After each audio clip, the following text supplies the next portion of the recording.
talking about Mother's Day. We're going to be talking about how a mother's love is a reflection of God. That's the example that he uses to all of us for his love, is a mother's love. We're going to be going to Proverbs 31. It's going to be where the majority of the message is this morning. I've got a couple of verses we're going to look at before we get to Proverbs 31. But if you want to go ahead and flip to Proverbs 31, that's where we're going to be.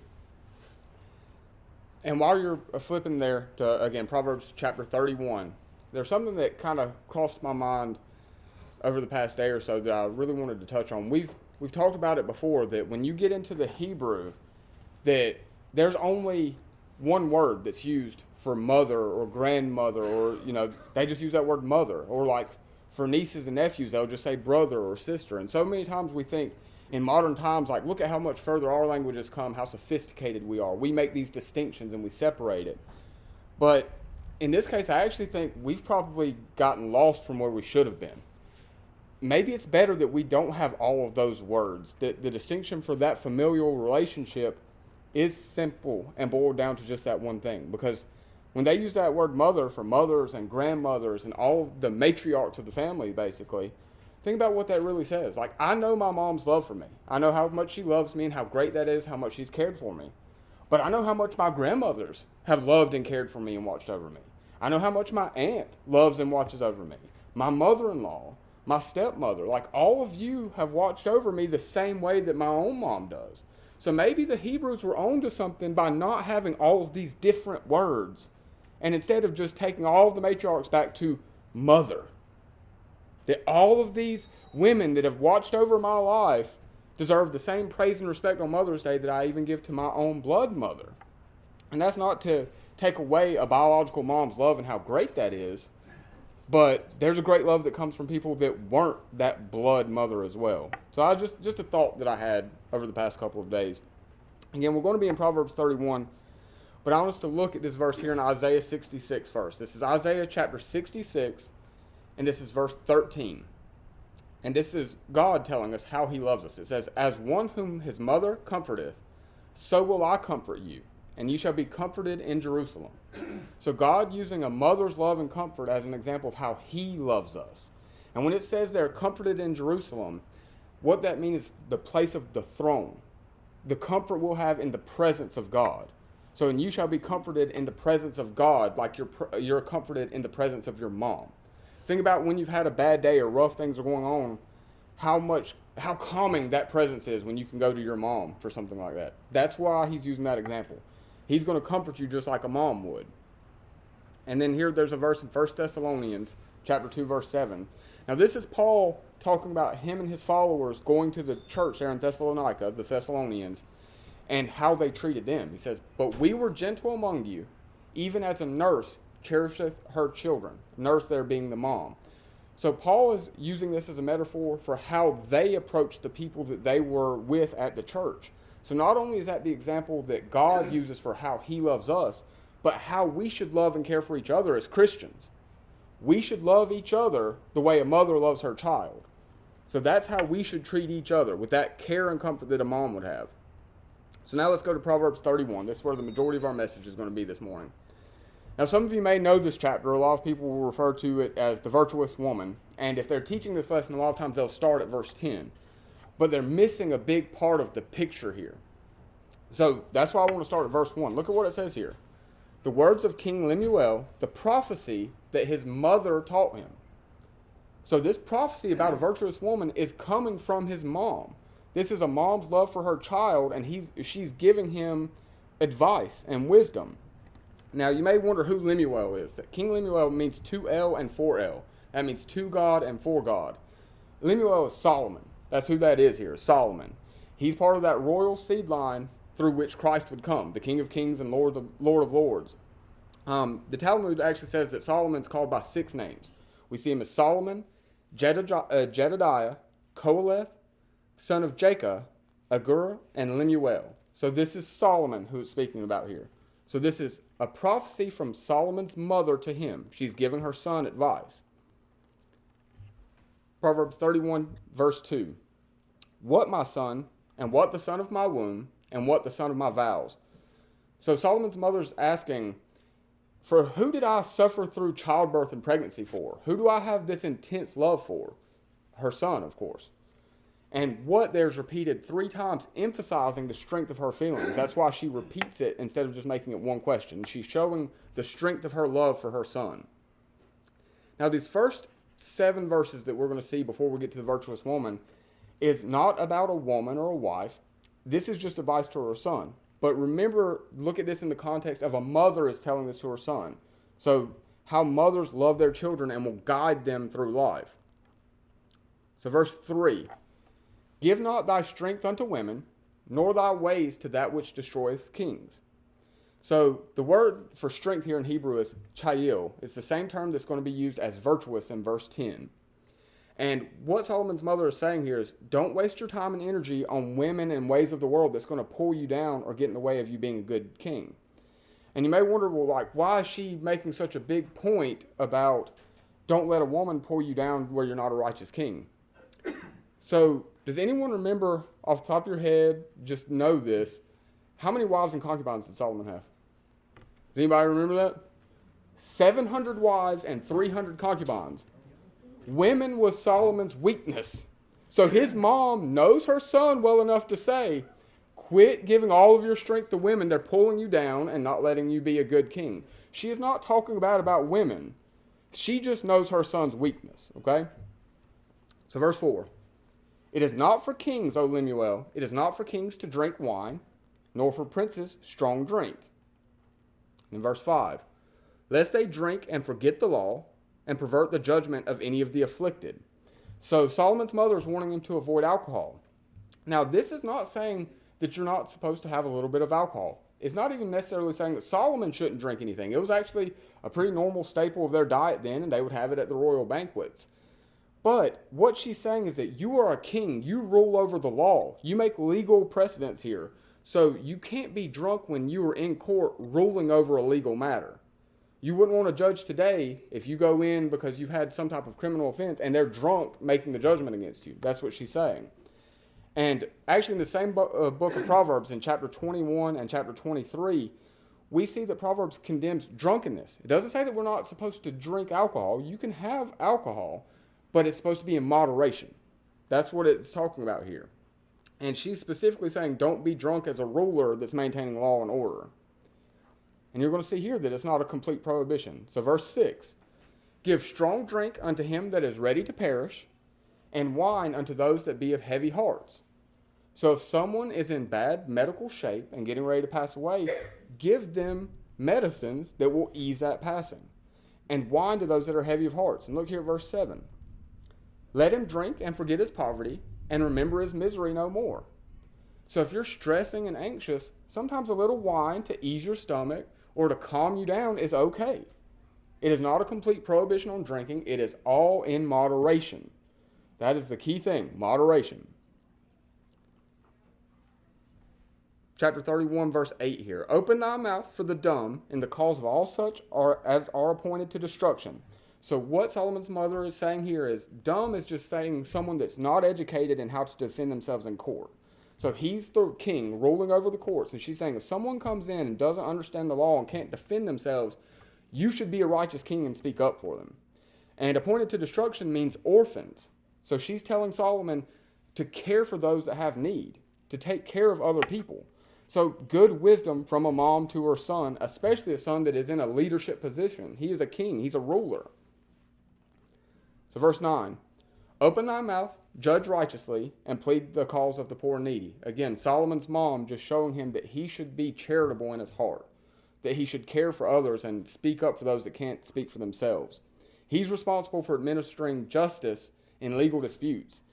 And she's just encouraging him to take up the cause of the needy, that he needs to judge righteously, following the example that God sets judging the world. God is always fair, and he judges righteously. So she's telling him to follow God's example here. Now in verse 10, we're going to start looking at the virtuous woman. This is what most people would go through on Mother's Day, talking about a good woman. And it's 22 verses. Now we can't see this in English, so just kind of come with me on this. But it's what's called an acrostic. Now what that means is in the Hebrew, not in the English, but in the Hebrew, each verse begins with the letter that precedes the last. So say this next verse would be A, then B, C, D, down through it. We can't translate that to English because we have more letters than they have, and our letters don't line up exactly. So you won't see it in English, but it's there if you go back to the Hebrew. But the point there being that this is used to emphasize the great lesson that King Solomon's supposed to learn here. It's written in an acrostic to emphasize it.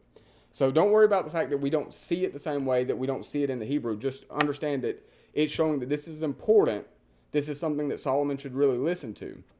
And remember what we just talked about with him having 700 wives and 300 concubines. His mom probably made this important because she knew his weaknesses and he failed to listen to this. He didn't follow through listening to this advice.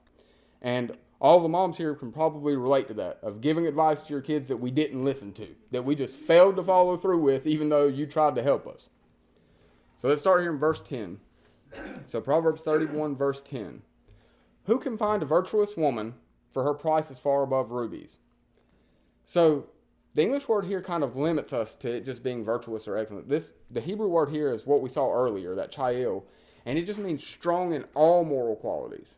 So it's just a good woman in her heart. And it's saying that her price, her value is more than any precious gemstone.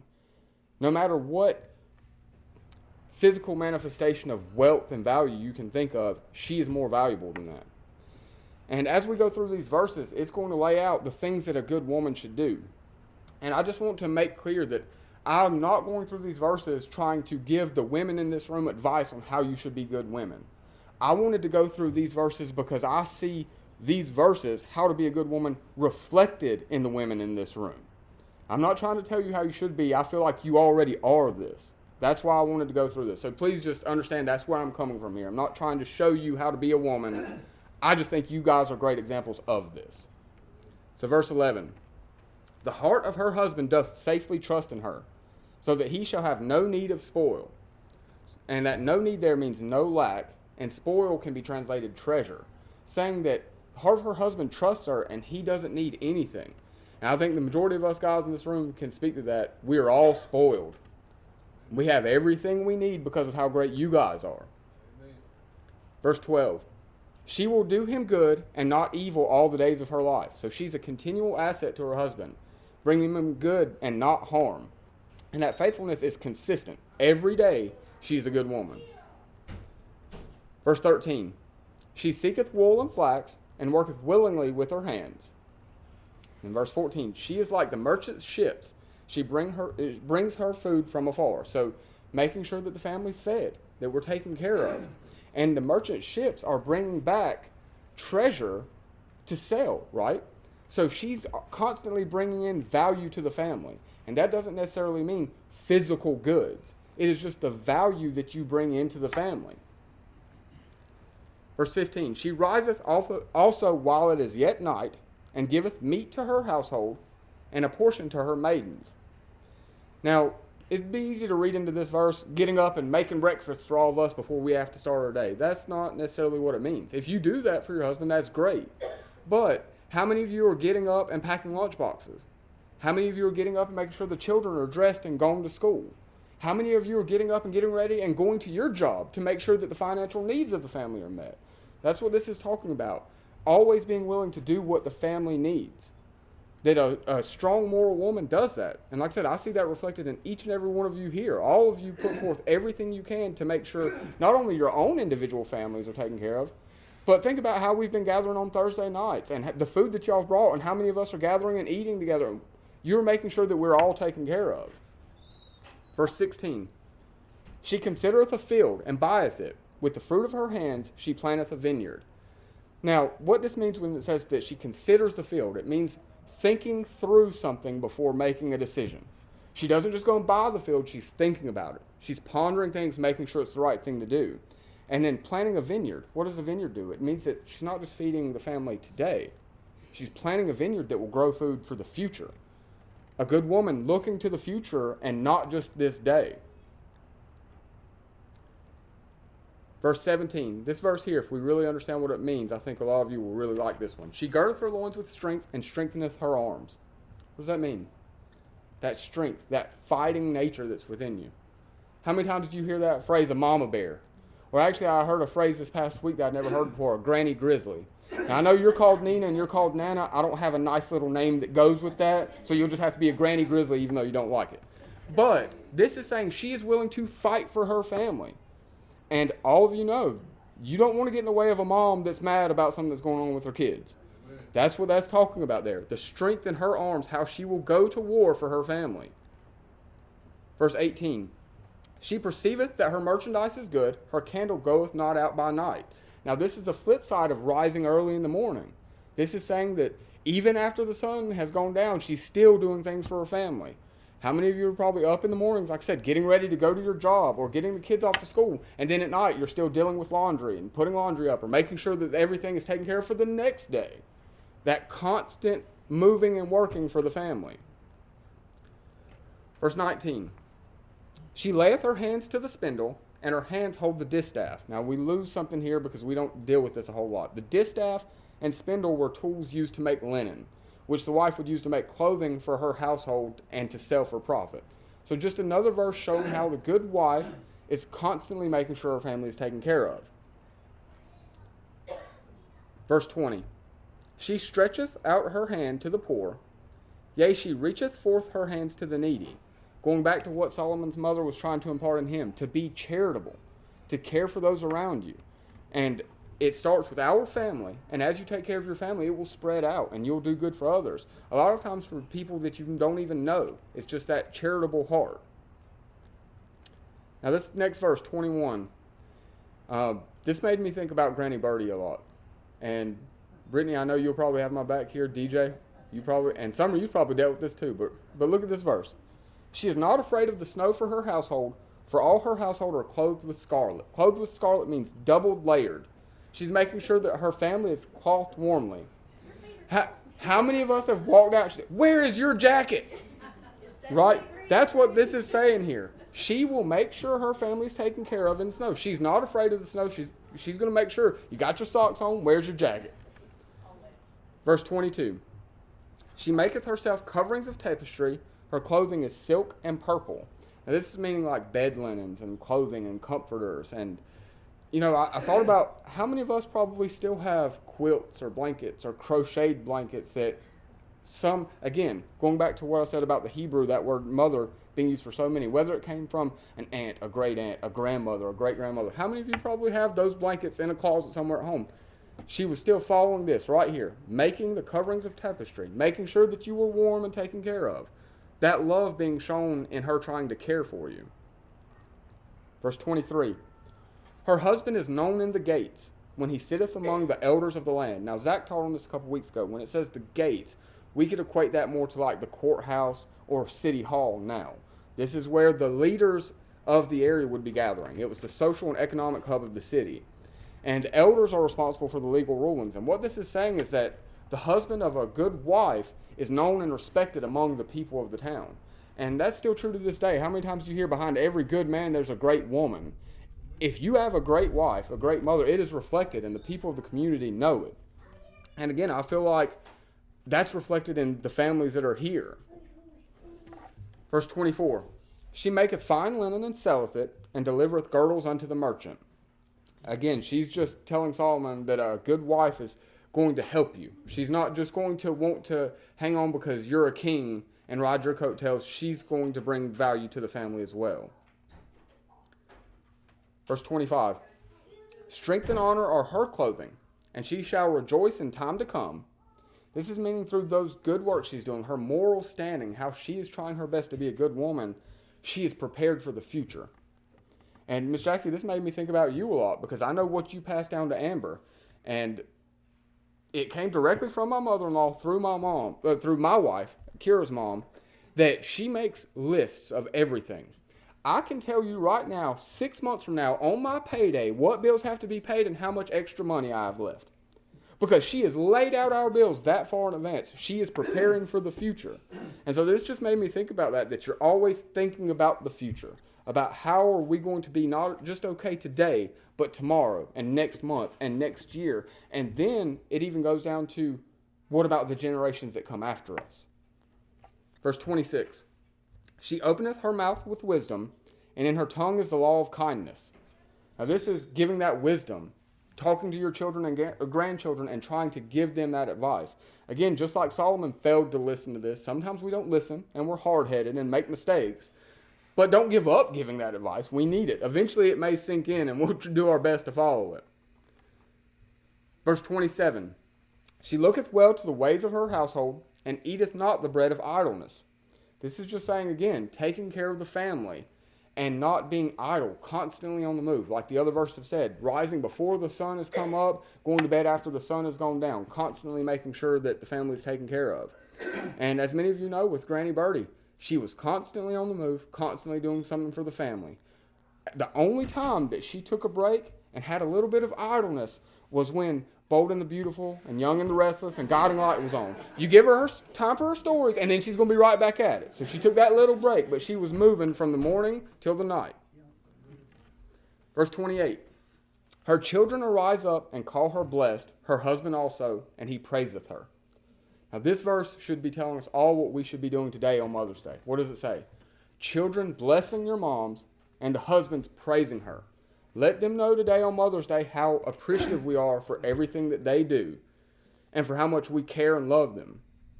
And look, this next verse, it says, her husband also, and he praiseth her. Now, this next verse tells you as a husband, what should you be saying?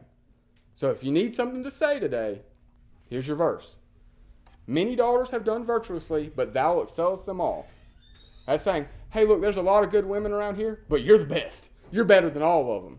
And, okay, we know that you can't all be the best, but you better tell her she's the best, okay? So all of you are the best today. Let your husband tell you that you're better than everyone else. This is your day, okay? Verse 30, favor is deceitful, and beauty is vain, but a woman that feareth the Lord, she shall be praised. The Hebrew word there for vain a lot of times means emptiness. It means something that is brief. It's temporary. So this is speaking to how physical beauty will fade.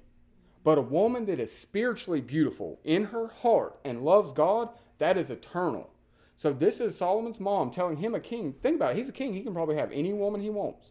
She's not saying it's not okay to find a woman that's beautiful on the outside, but also make sure she's beautiful on the inside, that she loves God and is a good person, because that is going to be eternal. Not just in this flesh life, but in the eternity. You'll have her with you because she's following God. Verse 31, give her of the fruit of her hands, and let her own works praise her in the gates. Now this is where we're all supposed to be praising our moms and our wives today on Mother's Day, but this is also saying the community should be uplifting you guys today. That we should all be looking at everything that you do for us and telling each and every one of you, Happy Mother's Day. We appreciate you. We're so thankful for what you do. That your works and the things that you do go before you. That we see the women that you are and how strong you are and what you do for all of us. Now, again, I wanted to go there because I see that reflected in the women in this room. And we've seen that God uses the love of a mother as the example of how he loves us. And this entire chapter is a mom talking to her son, showing that love she has for him and giving him some hard advice. Something that, again, Solomon's weakness was women. He probably didn't want to hear this. But she loves him enough to be able to tell him what he doesn't want to hear. But I want us to flip to Galatians real quick. Galatians chapter 4. Because there's something that's more important than any of that when it comes to a mom. So Galatians chapter 4.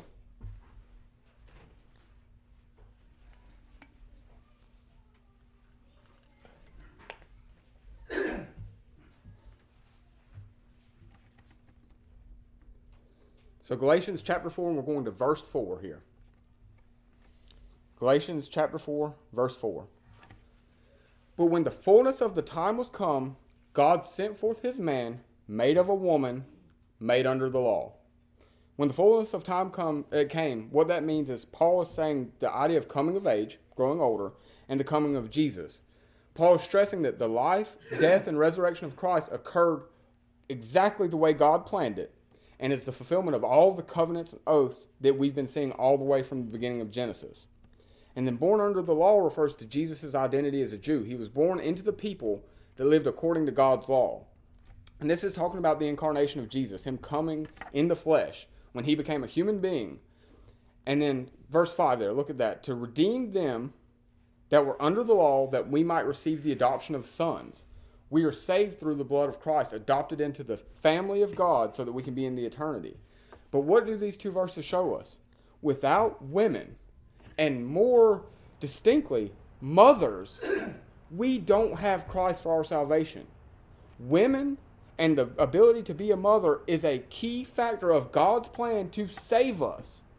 So on a day where we're celebrating mothers, remember that we don't have our salvation without you guys. We have to have mothers or we don't have salvation through Christ. He had to come in the flesh to save us. So that is one of the most important roles that a woman can have is as a mother, because our salvation couldn't occur without it. So hopefully we understand that the love for a mother is one of the biggest and greatest loves we can have. God specifically uses it as the example for his love for us. The love of a mother is the greatest love we'll see in this world.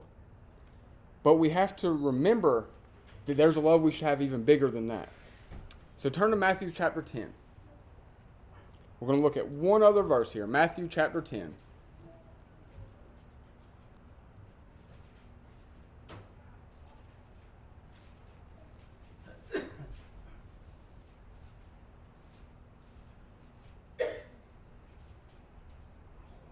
So Matthew chapter 10, and we're going to verse 37. Now again, the love of a mother and the love that we should have to our moms is the biggest, greatest love we'll see. So this is not to diminish that at all. I want you to keep in mind how big that love should be and then apply it to this verse. Matthew chapter 10, verse 37. He that loveth father or mother more than me is not worthy of me, and he that loveth son or daughter more than me is not worthy of me. These are the words of Christ. Our love for our mom should be one of the biggest and greatest loves we'll ever know, but we should love Christ more than all.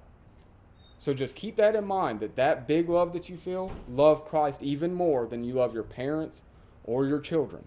That is the greatest love of all eternity, is Christ for us and the salvation we have through him